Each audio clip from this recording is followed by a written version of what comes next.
Bienvenidos a Angularidades, donde estaremos conversando sobre temas alrededor del framework de desarrollo Angular para crear aplicaciones web. Freddy Montes, permíteme presentarte ante quienes aún no te conocen.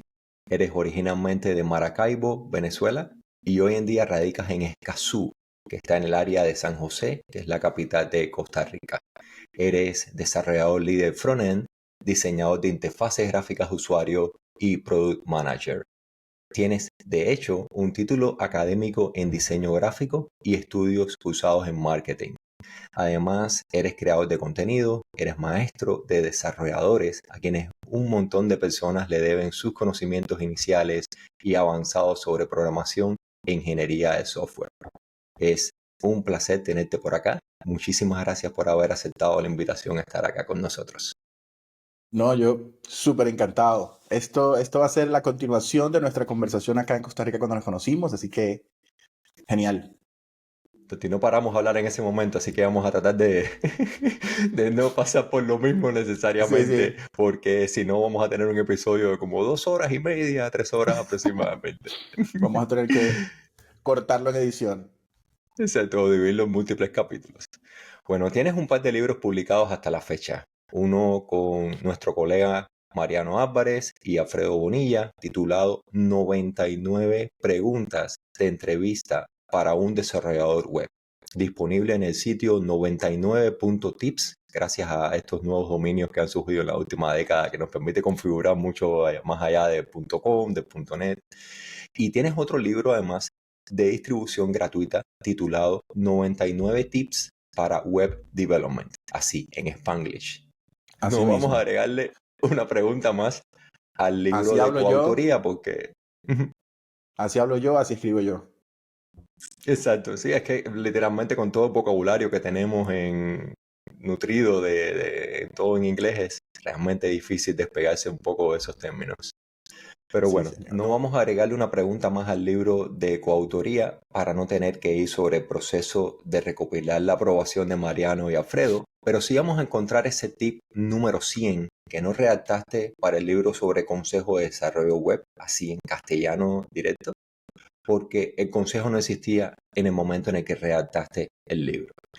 Si tuvieras la oportunidad de hacer un incremento plus plus, ponerle el más ese iterativo, hoy en día, ¿qué consejo le añadirías a este libro que tienes ofreciendo gratuitamente en la web?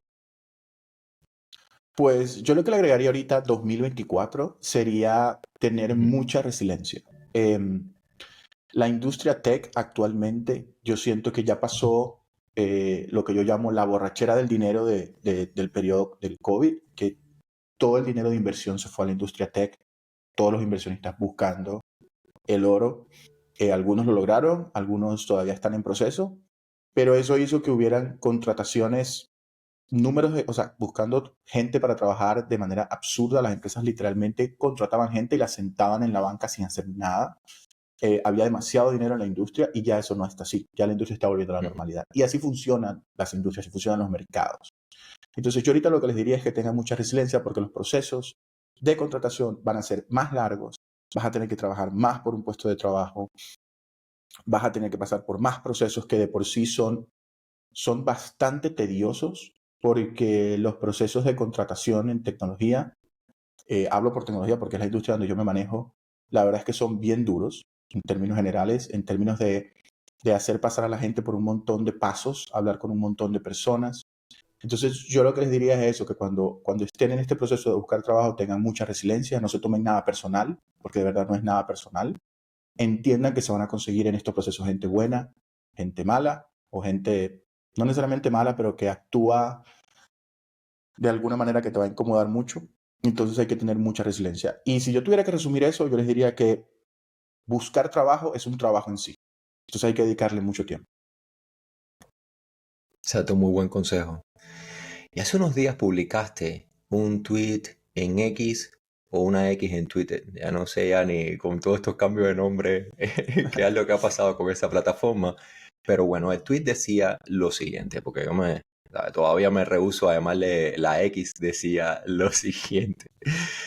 En el mundo tech, es decir, esto es tus palabras, en el mundo tech, he visto dos tipos de desarrolladores.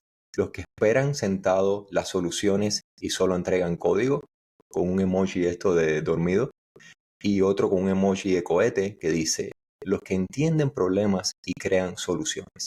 Vos no queréis ser el primero. ¿Puedes argumentar esa respuesta?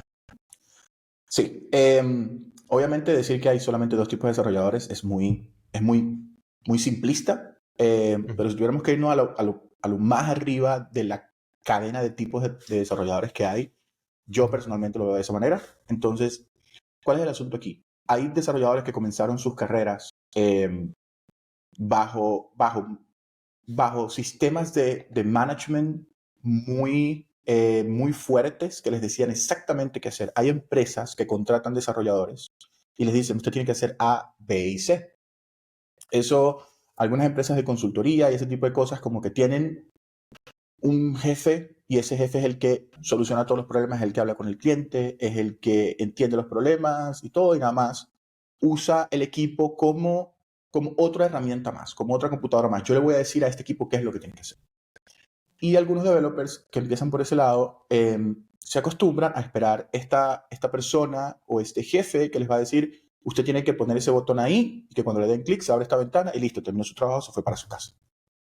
Eso está ok, está bien, hay gente que trabaja de esa manera, le va bien por mucho tiempo y todo bien. ¿Qué pasa? El desarrollo de software es mucho más que escribir código. De hecho, es más solucionar problemas que escribir código. Hay mucha gente, para poner un poquito de una analogía y ver si logro hacer entender esto un poquito mejor, hay mucha gente que cree que el hacking es sentarse en la terminal y empezar a escribir letras verdes y rojas. Resulta que mucho del hacking tiene que ver con hacer ingeniería social, que es llamar por teléfono, enviar un mensaje de texto, o sea, hay muchísimo más de cosas no tecnológicas de este hacker atacando al ser humano directamente, ¿verdad? O hackeando el cerebro o hackeando sus culturas o sus costumbres que realmente escribiendo código. Obviamente si hay hackers que se meten a servidores, hackean código, etcétera, ¿verdad? Entonces, ese es el tipo de cosas que yo digo. Hay gente que cree que si ya yo sé HTML, CSS, JavaScript, TypeScript y todo, ya yo soy un programador. Y en verdad eres un programador. Pero, y cuidado aquí, quizás no eres tan desarrollador de software. Quizás eres más programador. Y si tú decides irte por ese lado, está bien y seguramente si te vas a hacer muy bueno y seguramente vas a conseguir trabajo toda tu vida y te va a ir genial. Pero por otro lado están las personas que esperan que no les digan qué hacer, sino que les digan qué problema solucionar. Y yo siento que esas son las personas que uno quiere ser. Primero que nada porque es más divertido, partiendo de ahí, ¿ok? Exacto. O sea, es más entretenido, vas a acostumbrarte a trabajar con equipo, vas a acostumbrarte a escuchar a otras personas, vas a acostumbrarte a entender los timings. En software el timing es muy importante. Vas a acostumbrarte a manejar los recursos. Muchas veces no tienes los recursos que necesitas para para darle al problema la solución, la mejor solución, pero puedes darle una solución parcial que te va a llevar del punto A al punto B y que luego te va a permitir ir al punto C y al punto D y a la estratosfera. Y a tener la Entonces, habilidad de capturar requerimientos que no necesariamente son transparentes, ni siquiera tiene que existir el caso en el que la persona que te está orientando lo que quiere sabe qué es lo que necesita para una plataforma en específico y además cómo va a hacerse el mantenimiento, la evolución de esa plataforma a través del tiempo. ¿te acuerdas que cuando comenzó todo el boom de la inteligencia artificial, una de las bromas y uno de los memes era la gente diciendo, la inteligencia artificial nunca va a reemplazar programadores porque la inteligencia artificial no va a poder entender a los clientes? ¿Te acuerdas que ese era como uno de los memes? Es eso que hasta cierto punto tiene relativamente cierta verdad en ese meme, es precisamente a lo que me refiero. O sea, es mucho más fácil reemplazar a una persona que solamente escribe código a una persona que realmente puede capturar requerimientos, de esos requerimientos entender un problema y definirlo de una manera simple para podérselo explicar a un equipo y que todas las personas de ese equipo trabajen en pro de resolver ese problema, conseguir una solución óptima con los recursos que tiene en el tiempo que se necesita. Muchas veces parece increíble, pero todo el mundo cree que todas las soluciones derivan en código y muchas veces no, o sea, podemos conseguir soluciones que no necesariamente derivan en código en ese momento. Podemos solucionar un problema que un cliente o varios clientes tienen en un momento sin escribir una línea de código, simplemente explicándolo cómo hacerlo de otra manera. De repente el cliente, a mí muchas veces me pasa, parte de mi trabajo, a veces a mí me ponen a conversar con, nosotros tenemos partners. Estos partners tienen que implementar la aplicación para la cual yo trabajo y muchas veces tienen preguntas. Y muchos de los developers de estos partners me llegan como, yo necesito que el software tuyo trabaje de esta manera. Y yo le digo, ¿por qué? Y normalmente ellos es porque yo necesito hacer esto. Y yo tengo que empezar a preguntar, ¿qué estás tratando de hacer? ¿Qué problema estás tratando de solucionar? Cuando ellos me dan eso, cuando ellos me dan esa información, yo les puedo decir, ok, esta solución que tú estás proponiendo va a servir para ti y únicamente para ti.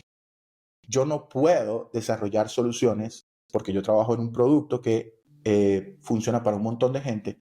Yo no puedo solucionar problemas o aplicar soluciones específicamente para un cliente.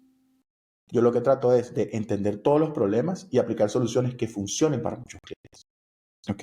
Exacto. Ahí es donde yo siento que se trata de desarrollo de software. Y ahí es donde yo siento que un desarrollador de software, y ojo que estoy hablando de desarrollo de software, no estoy diciendo programador, se hace mucho más valioso en el mercado. ¿Ok? Porque es una persona que puede fácilmente, bueno, no fácilmente, pero su experiencia lo va a llevar a ser un cazador de problemas. Ser una persona que va así laser focus en entender ese problema, entenderlo a tal punto que lo puede explicar en un párrafo o 2 oraciones al resto de personas y ayudar entre todos a crear soluciones para esos problemas. Si hay personas que puedan estar escuchando esto y digan, bueno, sí, pero faltan otras maneras de categorizar los profesionales que están generalmente trabajando con software. El concepto de ingeniero, el concepto de manager, ¿cómo logras concatenar? A lo mejor no es secuencial, pero de alguna forma programador, desarrollador, y qué puede continuar viniendo en todo esto de la gestión de desarrollo de software. Sí, lo más probable es que cuando tú comienzas, tú vas a hacer mucho de escuchar que los demás te digan. Digamos que no lo quiero poner como una especie de jerarquía, como el food chain, pero supongamos que tú comienzas escuchando a las demás personas. O sea, tú aprendiste un lenguaje de programación o varios, pero nunca has desarrollado ningún software, nunca has agarrado un problema y lo has puesto, y lo has solucionado y lo has puesto a disposición de usuarios. Entonces, supongamos que tú estás en la parte de abajo. Al principio lo que probablemente te toque sea escuchar que te digan qué hacer. Y está bien, está perfecto. Pero siempre es importante no escuchar ciegamente, sino cuestionar lo que te están diciendo. ¿Ok? Si tú consideras que está bien, perfecto. Lo haces, haces las preguntas que tengas que hacer y todo. Pero si tú consideras que está mal, creo que es importante que empieces a practicar esto de empezar a preguntar a la persona que te está dando estas soluciones como, ¿y por qué lo tenemos que hacer de esta manera? Para que esa persona te empiece a decir, ah, bueno, porque el problema es este y nosotros consideramos que esta es la mejor solución. Y si tú tienes la oportunidad, porque se te ocurrió, porque obviamente como persona creativa que está trabajando en software, se te ocurre una mejor solución, yo creo que es bueno que lo digas, ¿ok? Siempre entendiendo que puede ser que por un buen tiempo las personas te digan como, ok, está muy bonita tu solución, pero en este momento necesitamos esto. Eso puede pasar por 2 razones. Número 1, tu solución es mala y está bien y es aceptable. O número 2, la persona que está un poco más arriba en la cadena tiene más contexto del problema que no te ha dicho, que puede pasar, que hace que tu solución sea inviable. ¿Ok? Pero siempre es bueno que tú empieces a cuestionar. Porque cuestionar es preguntar por qué y que te respondan esa pregunta. Ojalá y te consigas con personas que te puedan responder esas preguntas. Porque hay personas que simplemente no les importa y dicen como que, bueno, porque yo digo y listo. Pero ojalá y te consigas con equipos que te permitan que te respondan esas preguntas y tú te empiezas a alimentar de por qué están tomando esas decisiones. Esa información te va a permitir a ti luego, cuando te enfrentas a un problema, proponer soluciones que sean viables. ¿Ok? Entonces, poco a poco, ese conocimiento que tú estás absorbiendo de lo que las demás personas te han dicho y entender el por qué y el por qué y el por qué, van a hacer que tú poco a poco vayas como moviéndote en esta cadena de, llamémoslo, desarrollo de software. Hace poco también estaba tuiteando una frase que le escuché a Fernando Herrera, que es un crack, no sé ni siquiera cómo definirlo, es como el profesor de desarrollo de software del mundo. Es un tipo que uno lo escucha hablar y él habla con una calma, pero con una seguridad de lo que transmite. Tiene muchos años haciendo esto y ha pasado por cualquier cantidad de tecnología donde él dice que un senior developer es simplemente una persona, voy a parafrasear, pero es simplemente una persona que ha cometido muchos errores. Y realmente eso es. O sea, ahorita hay mucha gente que sabe de las universidades que es increíble, sabe toda la tecnología, pero hay como una especie como una especie de conocimiento que uno va adquiriendo cometiendo errores, que no hay ninguna universidad, ningún trabajo, ni otra cosa que te dé. Entonces, por eso también está esta frase de falla rápido. Falla rápido y sigue, falla rápido y sigue. Porque en verdad esos Esa fallos te van brecha dando. de la experimentación la que separa a alguien que está muy muy fresco con ese conocimiento que aún no ha tenido la posibilidad de probarlo en Sí. ambientes reales, en proyectos que le puedan garantizar toda esa experiencia que realmente te la va a dar los años Y yo creo que o uno la puede tener cantidad de 100 proyectos. años, 100 años en esto, pero siempre tener ese mismo espíritu de seguirse preguntando el por qué. Y si tienes a alguien arriba de que te está dando una solución, pregúntale por qué. Y ojalá y las personas que cada vez van avanzando más entiendan que las personas que están más abajo quieren aprender y van a preguntar por qué y lo respondan. Eh, yo entiendo que hay momentos del desarrollo de software que estamos estresados, tenemos deadline y todo. Si no lo puedes responder en ese momento, simplemente dile a la persona, ok, ahorita en este momento no te puedo responder, vamos a terminar esto y luego tenemos una reunión de retro y ahí respondemos estas preguntas y todo. Pero yo creo que es importante porque al final de cuentas, cuando trabajas en equipo, tú realmente tú no quieres programadores que simplemente esperen que tú les digas qué hacer. Tú quieres programadores que propongan. Eso es lo que tú quieres. Eso. Eh, y, y es mentira, o sea, y yo sé que los managers, y aquí sí honestamente me puedo pelear con cualquier manager, como dice el dicho, I died on this hill. Los managers necesitan decir a la gente todo el contexto que puedan. Yo he escuchado y he leído sobre personas que dicen como, no es tan bueno dar mucha información, yo estoy en la otra isla. Y probablemente en unos meses o en unos años me pase a la otra isla. Yo estoy abierto a cambiar de parecer todo el tiempo. Yo creo que las personas que se ciegan en algo y mueren creyendo lo mismo siempre no crecen. Pero en este momento de mi vida, con la experiencia que tengo como manager, yo lo que hago ahorita es darle toda la información que puedo a mi equipo. Y los dejo con esa información traer de vuelta soluciones. Y ¿Okay? ese es un estilo de liderazgo que realmente ha sido probado altamente efectivo en estos entornos que son generativos, con alto nivel de colaboración y con una comunicación que básicamente garantiza de que las personas crezcan dentro de un ambiente que realmente ha sido impulsado por un buen líder y por un equipo que tiene esa necesidad de ir un poco más allá, como me estabas comentando, Freddy, de impulsar el software de maneras que no están visualizadas por las personas que tuvieron la oportunidad de garantizar todo el flujo de los requerimientos del proyecto hacia las personas que deben trabajar con él. Y luego hay algo súper interesante también que pasa en los equipos. No sé si te acuerdas, pero hace unos par de añitos, todo el estilo de management era, queremos equipos multiculturales, queremos gente que sea de diferentes culturas, queremos gente del Caribe, queremos gente que hable español, queremos gente que hable de Europa y todo. Y estaban como impulsando mucho eso, ¿no? Algunas empresas lo adoptaron, otras empresas no tanto, pero realmente, eh, obviamente hacer trabajar gente de diferentes culturas es complicado, ¿ok? Precisamente porque, bueno, tienen diferentes estilos de comunicación, una cosa que puede ser ofensiva para una persona, para otra persona es ser ofensiva y todo eso. Eh, y bueno, las personas que son de Venezuela entienden cómo somos los maracuchos y podemos tener un podcast solamente para hablar de eso. Pero el punto al que voy es que realmente tener gente de diferentes contextos, pero gente que entienda que está trabajando con otras culturas, le aporta un valor extra al equipo.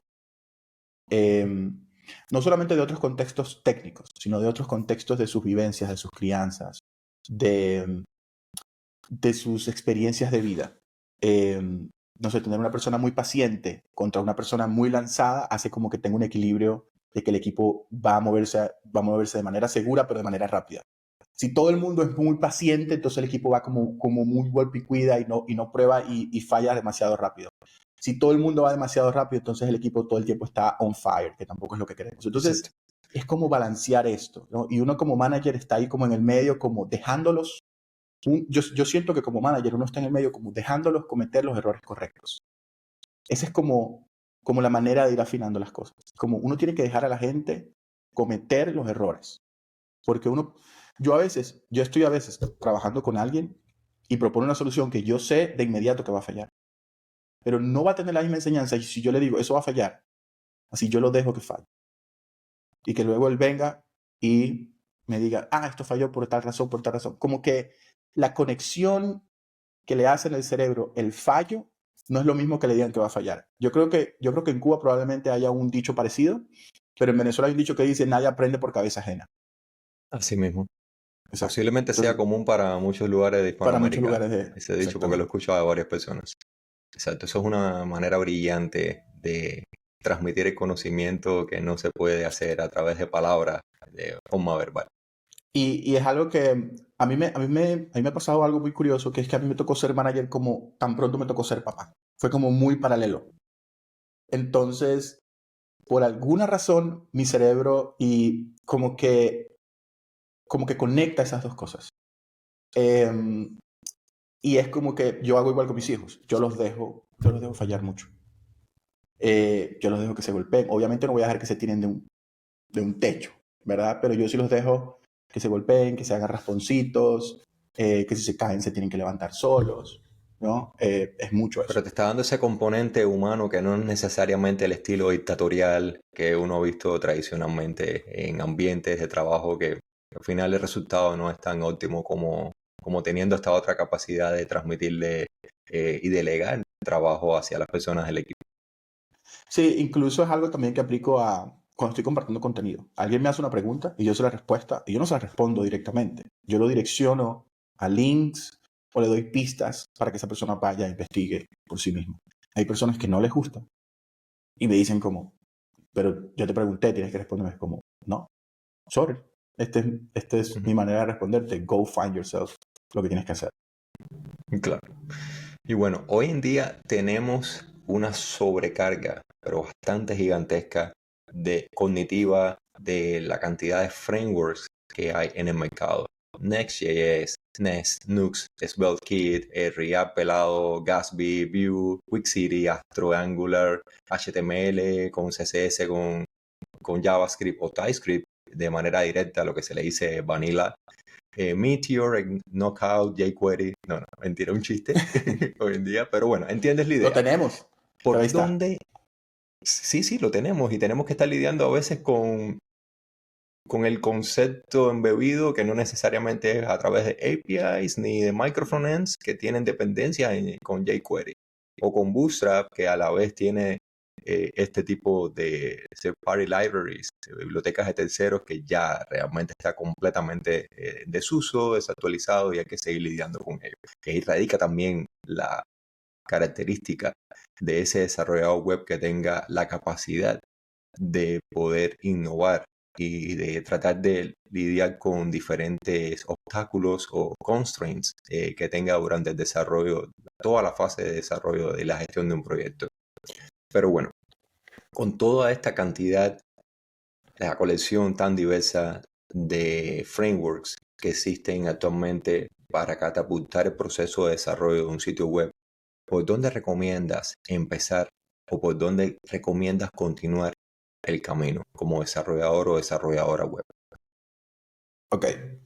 Y estos son los que tenemos y todavía faltan los que vienen este año, ¿verdad? Que no sabemos. Ujú. Y A los que no ver, hemos mencionado en la lista. y los que no hemos mencionado en la lista, ¿no? Entonces, yo creo que lo importante es, número uno, entender la plataforma, entender la web como plataforma, ¿ok? Todos estos frameworks que mencionaste, al final de cuentas van a hacer lo mismo, que es poner un documento en un navegador. Eso es lo que va a pasar. Ahora, ¿cómo se construye ese documento? Cada uno lo hace un poquito diferente, a pesar de que todos comparten muchas cosas. Entonces, yo diría, comienza por entender bien HTML, CSS y JavaScript, ¿ok? Básico. Hay que entender bien que esas tres cosas juntas crean un documento que vas a poner en un navegador. Y hay que entender que tú puedes crear ese documento simplemente escribiendo código sin ningún tipo de framework alrededor, ¿ok? Entonces, yo creo que entender bien la web como plataforma, entender que una página web es un documento y entender que muchos documentos son un sitio web, eso es como la base de todo. Entonces, entender bien la plataforma para mí es el primer paso. Entender qué hace el navegador. ¿Por qué, por qué todos estos frameworks, al final de cuentas, lo que están tratando de hacer es hacerte la vida más fácil? Hacerte la vida más fácil cuando el sitio web o la aplicación web que estás construyendo es muy compleja. Yo en estos días estaba conversando también en Twitter de que el problema, alguien tuiteó algo así como de que de que perdimos la web porque se hizo súper compleja, antes escribíamos tres archivos y estábamos listos.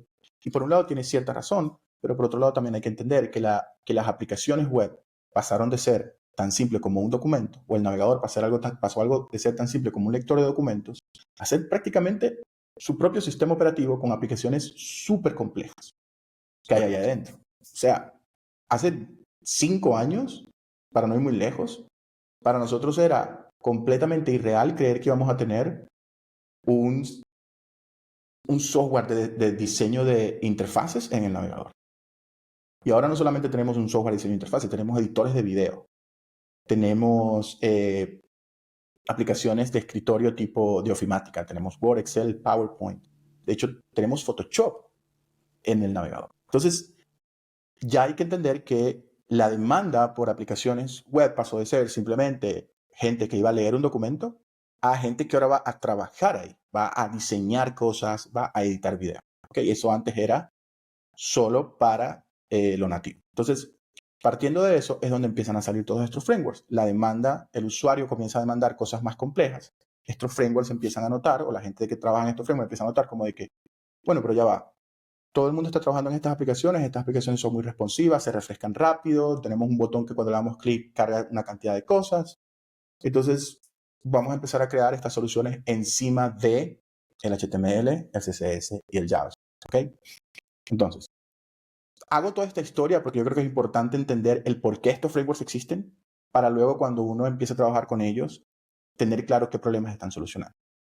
Entonces, una vez que yo entiendo HTML, CSS y JavaScript, entiendo el browser y entiendo algunos API del browser, como por ejemplo todo lo que tiene que ver con cómo el browser maneja el routing, cómo maneja los URLs, entender que de por sí el URL es un estado del navegador, moverte para atrás y para adelante estás cambiando el estado del navegador, entender cómo puedes usar eso. Porque yo he estado analizando, yo uso mucho, bueno, en mi trabajo normal uso mucho Angular, para mí es mi framework favorito, no estoy diciendo que sea el mejor, simplemente es mi favorito. Por otro lado, estoy usando mucho Next para un proyecto que tenemos, pero en estos días estuve probando Astro. Todo el conocimiento que yo tenía de Next me sirvió fácilmente trasladarlo para Astro. Entonces, la manera como Next.js buildea o construye una página es muy parecida a como lo hace Astro. La manera de cómo Next.js maneja el routing es más parecida a Astro. Pero Angular también tiene su propia manera de manejar el routing. Pero al final de cuentas, si tú entiendes el concepto de routing, que es básicamente URLs que renderean componentes, en este caso componentes, y esos componentes por debajo tienen más componentes. Cuando tú entiendes el concepto de routing, tú puedes cambiar de framework, porque cada framework tiene su propio sistema de routing. Todos están solucionando, entre comillas, el mismo problema de routing, pero de diferentes maneras. ¿Ok? Entonces, no te aprendas que el routing de Angular tengo que declarar un array. No te aprendas que en Next.js crear una página crea un routing. No te aprendas cómo cada uno hace el routing, sino trata de entender cómo funciona el sistema de routing en el navegador. Y luego simplemente vas a la documentación del framework y dices cómo ellos crearon una capa arriba que abstrae la complejidad, entre comillas, la complejidad del routing del navegador. Bueno, simplemente crearon una API encima del routing del navegador, o no, desecharon por completo el routing del navegador y lo hicieron ellos solos. Pero es como, al final de cuentas, es más valioso entender el routing del navegador que solo el routing de Astro. Porque entendiendo el routing del navegador, tú entiendes el routing de Angular, entiendes el routing de Next, entiendes el routing de Angular, de Astro y de todos los demás que ven. ¿Okay? Y estos eran Entonces, conceptos que no existían hace 3 décadas, porque la plataforma completa y los browsers, los navegadores han madurado de una manera completamente diferente que lo que se necesitaba en la época de la web 1.0, de la web estática, donde todo ese routing estaba realmente es decir, no estaba ocurriendo en el navegador como tal. Eran páginas que no, se estaban enviando de vuelta, solicitudes que se estaban enviando de vuelta era al servidor, y entonces el servidor te retornaba todo ese texto que al final era el documento web que estaba presentado una y otra vez en el navegador web todo eso completo. pasaba en el servidor. Al servidor tú le decías, dame /blogs, aquí tienes este HTML. Dame /contact, aquí tienes este HTML. Todo eso pasaba más o menos en el navegador. Ya luego empezó a pasar en el cliente. Y también conocer la historia a veces suena redundante y suena así como que, ay, pero conocer la historia es interesante porque recientemente el frontend ha pasado por decenas de cambios, pero los que tenemos mucho tiempo en esto, podemos notar cómo vamos a renderar la página en el servidor que es más rápido. PHP, todo lo hacía allá, ¿verdad? JCP, PHP, todo. Luego, vamos a hacerlo en el cliente, porque va a ser más rápido. Nació React, nació jQuery, bueno, nació jQuery, luego React, luego Angular, y todo era como que uno veía el HTML de React, y ahí lo que había era un div, ID app, y no había más nada. Eso era lo que te mandaba el server. Y luego entraba JavaScript y empezaba a meter todo eso, y todo el mundo decía, wow, qué increíble, esto funciona rapidísimo. Después empezaron a salir métricas y era como que, ok, mira, el usuario no le cuadra mucho eso de tener un spinner ahí dando vueltas por 4 segundos mientras el navegador procesa 5 megas de JavaScript. Vamos a O volverlo a al mover motor al de búsqueda servidor. no le O coordina al motor bien de la búsqueda idea no de le gusta que llegar a una página y no que esté puedo en blanco. hacerle, ¿cómo se llamaba? Crawling, y no puedo ver qué contenido tiene esa página si no tengo JavaScript. Entonces, ok, vamos de nuevo al servidor. Ok, está Next.js. Next.js ahora hace server-side rendering, static, ¿cómo es? Static Site Generation, etc. Entonces, son ciclos. Estoy seguro que en 5 años vamos a volver a decir, ya los navegadores son más poderosos, vamos a volver a renderar todo en el navegador.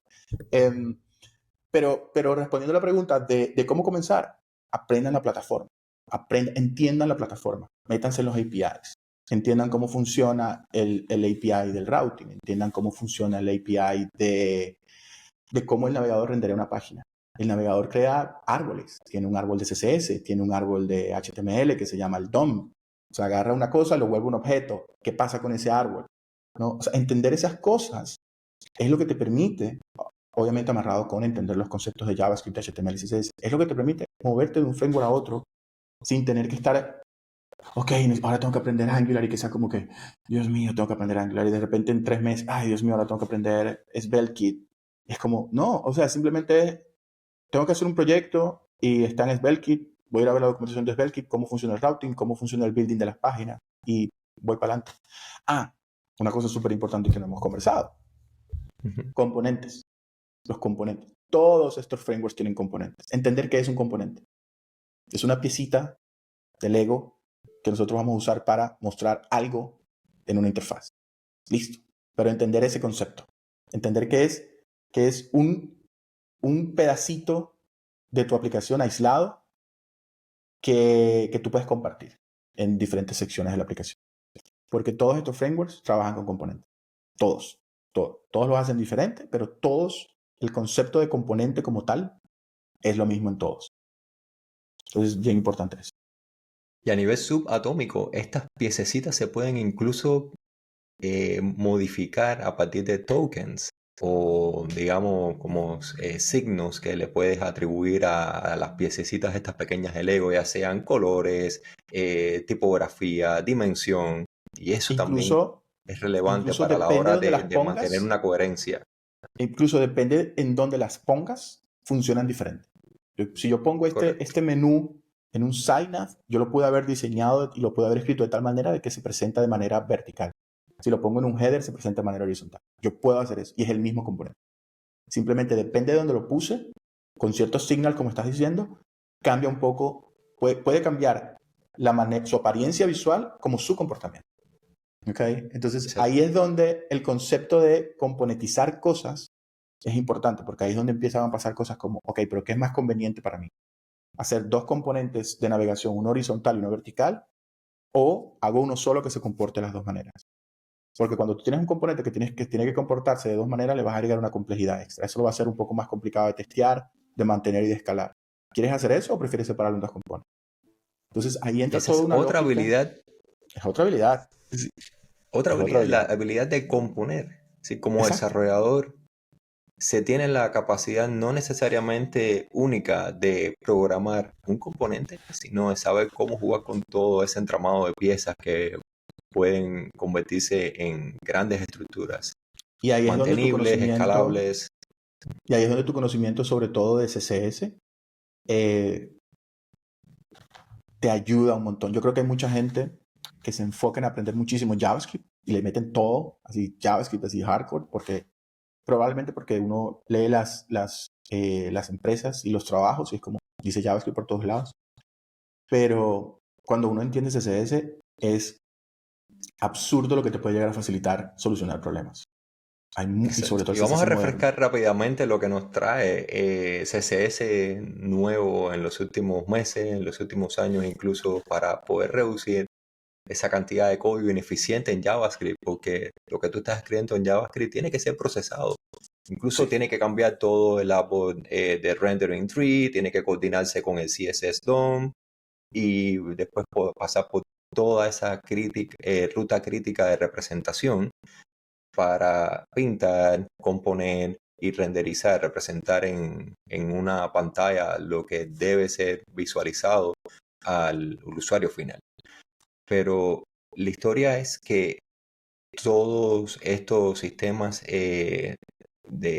¿sabe? La manera en la que uno interactúa con CSS e incluso con JavaScript para poder replicar esos patrones visuales de interacción que se repiten una y otra vez en muchísimos sitios web, ya vienen siendo canalizados a través de CSS. Recordemos el ejemplo aquel de border radius para darle los ujú, bordes redondeados, que no hay necesidad de poner a un desarrollador web una y otra vez a tener que estar trabajando con los sprites, con la manera ineficiente de poder hacer esa ilusión al usuario claro, de que estaba teniendo una especie de bloque que ya no era rectangular, sino de que tenía algunas maneras de trabajarlo con lo de los bordes. Ya a través de CSS directamente se podía hacer eso y eso facilitó tanto la reducción de los tiempos de desarrollo como el rendimiento de representación de una página.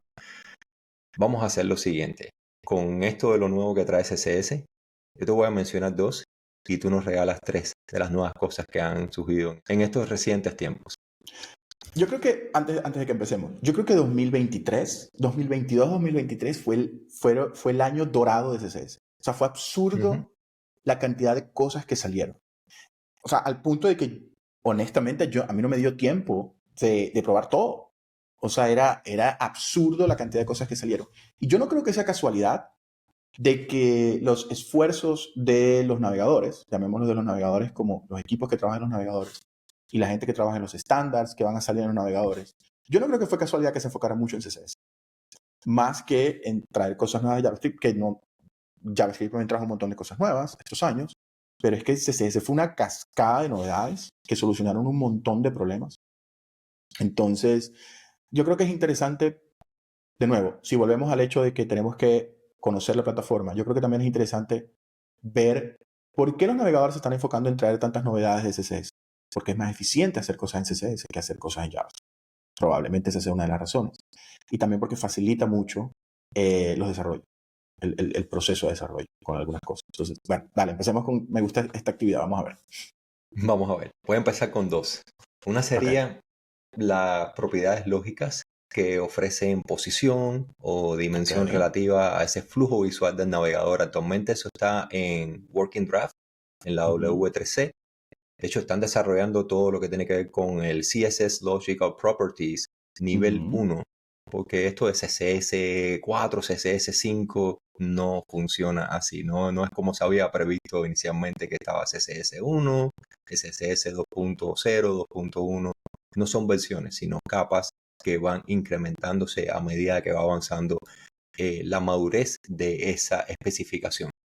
Esto todavía no está, lo de las propiedades lógicas no está de manera, es decir, estandarizada, pero sí soportada por todos los navegadores excepto Internet Explorer. Pero bueno, quien usa Internet Ya Explorer hoy nadie en lo día es usa. una bendición haber salido de aquello. Eh, y realmente lo que garantiza estas propiedades lógicas es el dimensionamiento y la posición de cualquier elemento, ya sea inline o sea un bloque, que esté relativo al valor de la propiedad writing mode, que especifica a través del valor que tú le pongas si la lectura es de izquierda a derecha, como normalmente nosotros en este tipo de sociedades basadas en el idioma latín, o que sea de arriba a abajo, de abajo a arriba, de derecha a izquierda, en dependencia de cuál sea el flujo. No tenemos que estar poniéndole, por ejemplo, un margin left a un elemento que va a tener la capacidad de poder separarse en la izquierda con otro elemento que fue representado en esa posición. Si cambia el modo de lectura, realmente va a estar unido empatado con el elemento que viene de la derecha, pero Sí, sin en ese embargo, caso si le sería ponemos margin right, ¿no? Tendrías que entonces exactamente, hacer un margin margin right. right, Entonces es como que cambiar un montón de CSS o agregar una clase que te permite hacer esto con las propiedades lógicas, ¿no? Porque entonces sí, usas, ¿cómo lo llaman ellos? Inline size o margin inline inline sería en este direction. caso. Ajá. Ujú, Y el otro es block, ¿no? O sea, estoy haciendo ujú. así, pero yo sé que no es XY. Solo que es como mi cerebro ahorita lo está manejando. Pero sí, esa está genial. Y creo que es súper útil. Creo que cada día hay más. Por eso es que todos estos frameworks tienen soporte para multilenguaje, porque obviamente es algo que se requiere. Y sí era un dolor. Entonces, eso, Así sí, mismo. increíble eso. Y la otra que seleccionaría antes de darte a ti paso con tu selección sería el View Transitions API, que actualmente Uf. está experimental, solamente funcionando, que lo chequeé hace poco, hace un par de días, solamente funciona en Chrome y en Edge, todavía no Ujú. está ni en Internet Explorer, ni en Ni el Firefox. Safari, tampoco está creo que en Opera, ni en el motor de renderizado que está por detrás de Firefox. Pero sí permite explorar de manera experimental todas las transiciones animadas entre cambios de estado del modelo de objetos del documento. Si cualquier cambio que uno le haga al DOM va a poder ser respaldado por una animación. No es que tengamos un PowerPoint ahí lleno de transiciones animadas ni nada por el estilo, pero si se hace de manera prudente, de una manera bien diseñada, podemos garantizar una mejor accesibilidad e incluso mejorar problemas que tienen que ver con la experiencia de usuario, con el CLS, los shifts que pueden estar ocurriendo, o sencillamente no tener que estar representando un contenido de golpe. Fundamentalmente cuando estamos cambiando de rutas, como mencionabas, independientemente del framework o si estamos utilizando JavaScript directo.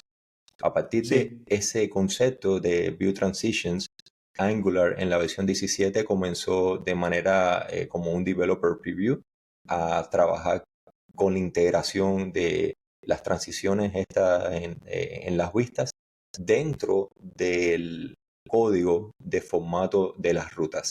Así que Ujú. es una cosa interesante de poder probar. La función creo que se llama WithViewTransitions, que es bastante parecida a WithComponentBinding, que se le puede pasar hoy en día a la manera en la que estamos denotando todo el sistema de enrutamiento en Angular. Y también está, obviamente, por transitividad en modo experimental. Es interesante que algo que todavía no está definitivo en todos los navegadores, ya muchos frameworks lo están implementando de manera, o están facilitando su implementación. Astro también lo hizo.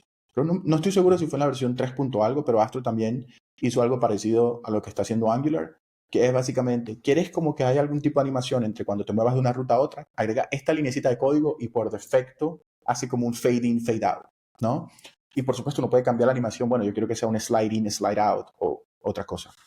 Pero vieras que a mí lo que me cuadra mucho del View Transition API, a pesar de que ya teníamos animaciones en CSS, no era una manera muy fácil de hacer animación.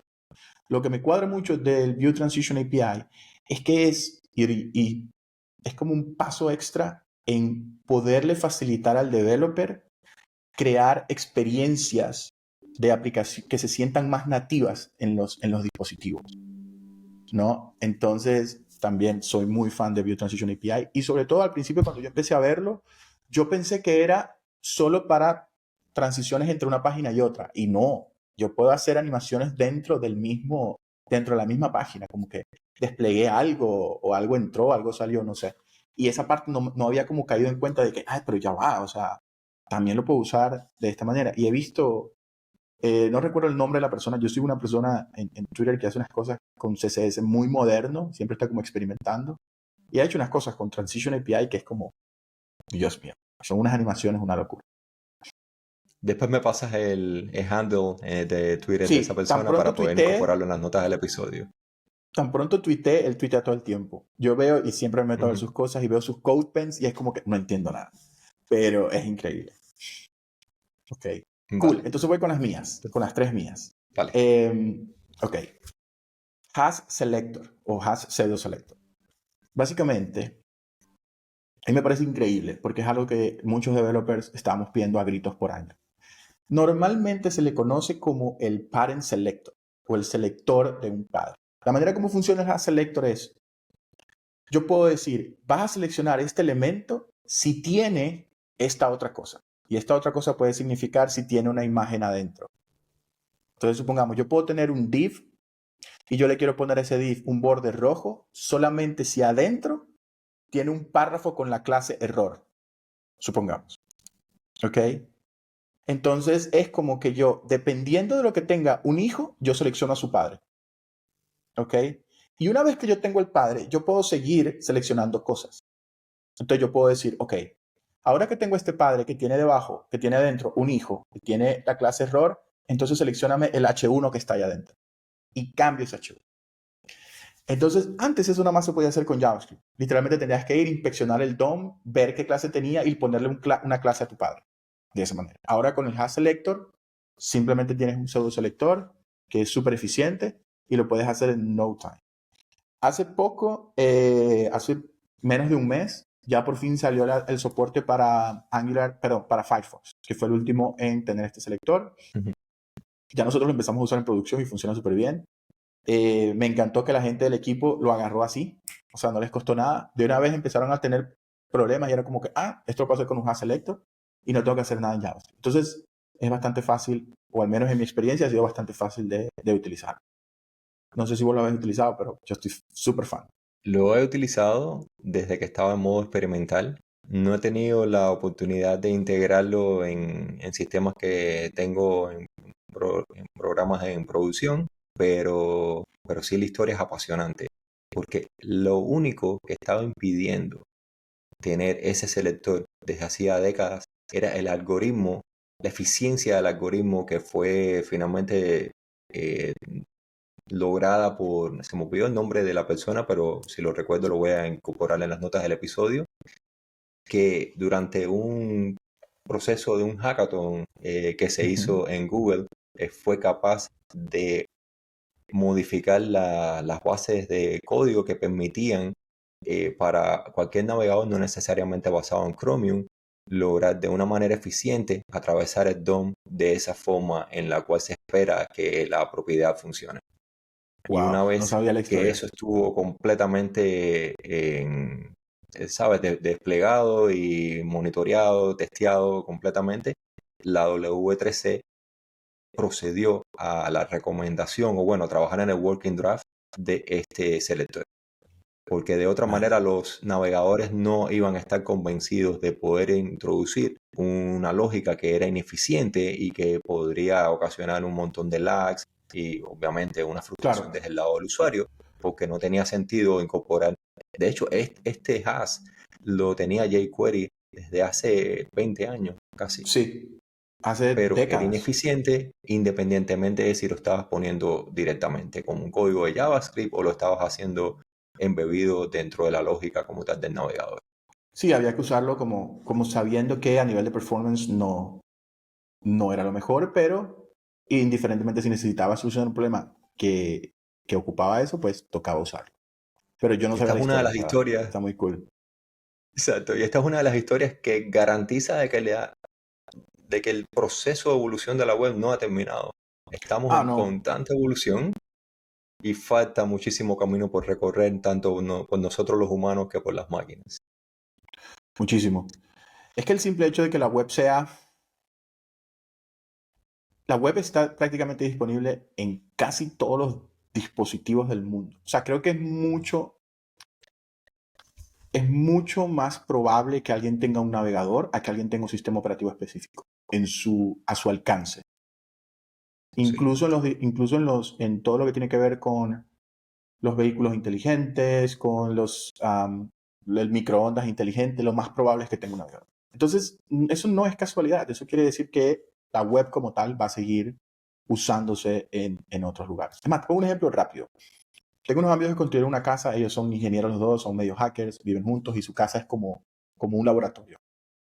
Tienen smart home, por supuesto, tienen todos los dispositivos y tal, pero a ellos no les gusta usar nada propietario. Ellos no quieren usar que si el de Google o si HomeKit de Apple ni nada. Ellos usan el estándar más abajo en el cual todo esto se está basando. En estos días estaban poniendo un panel que estaban poniendo con un Raspberry Pi y la interfaz, ¿cómo van a hacer la interfaz estos locos con esto? Era una web app. Era simplemente una web app. Entonces, ahí Increíble. está. Y uno ve el display y la gente le está dando y la gente no sabe que eso es una web app.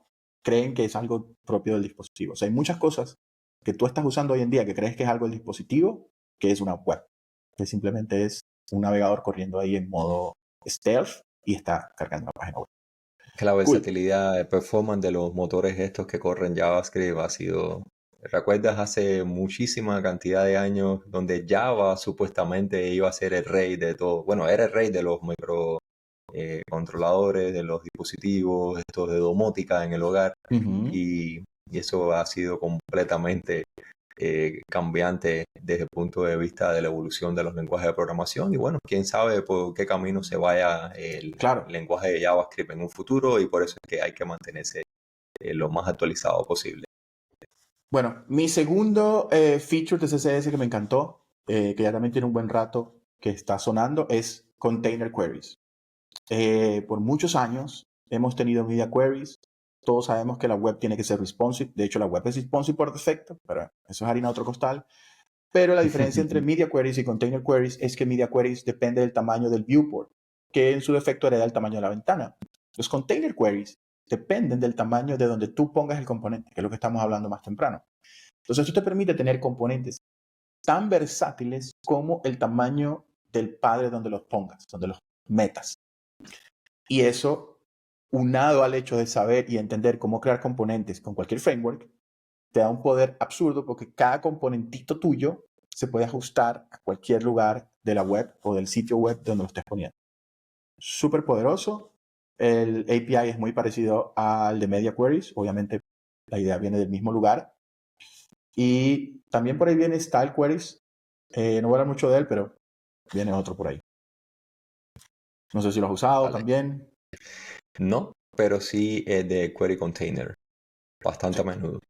Porque era Por una de las cierto, frustraciones más grandes que existían antes, ¿sabes? Que no tenías la claro. capacidad de microcontrolar secciones del documento, sino a nivel general y haciendo todo un nesting, un anidamiento innecesario para poder lograr lo que hoy en día se logra con muchísimo menos cantidad de código. Y también Container Queries trajo varias unidades nuevas de CSS, ¿no? Que son relativas al container. Entonces uno puede hacer, honestamente, magia. Y la última, que, a ver, esta es interesante porque no necesariamente es algo que, esto definitivamente está enfocado más en el developer, que es Nested CSS, que es esta capacidad que nos dieron por muchos años los preprocesadores de CSS como SAS y LESS, que básicamente nos permite tener CSS anidados. Yo sé que suena como que, no necesitamos eso, pero la verdad es que visualmente o a nivel de leer código te da como un contexto bien claro de qué es lo que estás tratando de hacer y es más fácil de entender nested CSS que tener como punto class, punto hijo class, punto tal para entender cuál es la relación ahí. Eso para mí son mis 3 ganadores del 2023 de los CSS Awards. Muy buena selección. Y de hecho, lo que menciona sobre la anidación, que ya es posible en CSS, bueno, no si utilizas un navegador muy viejo, no te va a poder interpretar Claro. eso, pero sí en los navegadores que son evergreen, que están en constante proceso de actualización. Tanto la capacidad de anidamiento o anidación como la capacidad de introducir variables es lo que me ha permitido desconectarme lo más posible, fundamentalmente en aplicaciones pequeñas donde no sea necesario el uso de mixins a un nivel tan grande como, así como normalmente ocurre con otros preprocesadores de CSS, pero es lo que me ha permitido regresar nuevamente hacia el CSS directo. Porque ya Claro. una vez que uno probaba esta manera de anidar los selectores, yo no tenía manera de volver atrás, porque era Sí, ya no había demasiado manera. copiar y pegar. Ujú. Sí. Y hay un montón de cosas más en CSS que vinieron a facilitar la vida. Bueno, los CSS properties son increíbles. El is, where, esos pseudo selectores. O sea, es que, Ujú. de nuevo, podemos pasar literalmente varios episodios hablando de CSS sin Y hay mayor que volver a problema. estudiar de nuevo CSS. Es decir, cualquier Sí, persona que haya comenzado con CSS en la especificación en el nivel 2.0, 2.1 y no le esté echando un vistazo a lo que hay nuevo, no va a tener ningún problema como tal a la hora de continuar ujú, trabajando, pero sí va a trabajar muchísimo más lento de lo que se puede hoy en día. Va a tener que correcto. hacer Sí, muchos señor. procesos y poner mucho más JavaScript que necesario hoy en día en las aplicaciones web. Sí. Le Fíjate estamos que yo dando la tengo capacidad al navegador de poder interpretar cosas que son patrones comunes que ya están ya declarados e incorporados a estas especificaciones SSS o estos working drafts. Fíjate que mi modelo mental cuando estoy trabajando con UI en la web es el siguiente. Yo tengo algo que hacer, lo que sea. Yo primero intento hacerlo con HTML puro. ¿Ok? Supongamos que tengo que crear un dialog. Antes no podía crear un dialog con CSS, con HTML puro. Ahora sí puedo. Pero siempre mi modelo mental ha sido, ¿lo puedo hacer con HTML? No. ¿Lo puedo hacer con HTML y CSS? No. ¿Lo puedo hacer con HTML, CSS y JavaScript? Sí. Ok, cool. Pero si yo, Ujú. o sea, JavaScript es mi último recurso siempre. Siempre, siempre, siempre JavaScript es mi último recurso. Si yo tengo que hacer un slider, todo, o sea, yo prefiero incluso ir y conversar con el diseñador, si no soy yo mismo, porque si yo diseño en pro de hacerlo de la manera más eficiente posible. Pero yo prefiero incluso ir y conversar con el diseñador y decirle, ve, este slider que me mandaste a hacer con este comportamiento, si le cambiamos el comportamiento de esta manera, lo vamos a hacer 100 veces más rápido en tiempos de entrega y 100 veces más eficiente en tiempos de uso. Y yo estoy seguro que explicarle eso al diseñador lo va a hacer a él entender como de que su decisión de diseño, aunque puede haber quedado lindísimo y está todo increíble, está bien, pero a veces que conociendo la plataforma, los trade-off, acuérdense que el software es mucho de trade-off, es preferible cambiar un poquito el comportamiento si te permite hacerlo de una manera más eficiente. Brillante. Y recapitulando eso, pero a la manera inversa, vamos a aplicarle esa función Ok. a ese array. No hacer con JavaScript lo que se puede hacer con CSS y Ujú. jamás hacer con CSS lo que se puede hacer directamente con HTML. Y no es que lo hagamos con uno o con otra cosa, es que los navegadores están entendiendo desde el punto de vista del marcado del documento elementos que no hace falta introducir de manera programática tanto en las hojas de estilo o peor aún en el JavaScript que va a tener que estar obstaculizando todo el proceso de representación. Correcto, correcto.